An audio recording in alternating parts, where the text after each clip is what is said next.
হোটেলে খেতে এসেছি। এটা হচ্ছে খাসির কলিজা, এইটা হচ্ছে পরোটা। এটা না বললেও বুঝবেন এটা পরোটা। এক কাপ চা, মিনারেল ওয়াটার, তাই গ্লাসের পানি খাচ্ছি না। আর হচ্ছে সালাদ, লেবু, শসা এবং কাঁচামরিচ। হোটেলে খেতে এসেছি। এটা হচ্ছে খাসির কলিজা, এইটা হচ্ছে পরোটা। এটা না বললে বুঝবেন এটা পরোটা।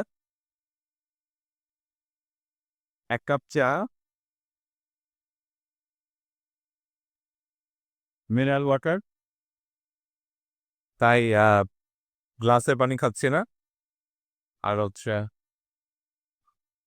সালাদ, লেবু, শসা এবং কাঁচামরিচ।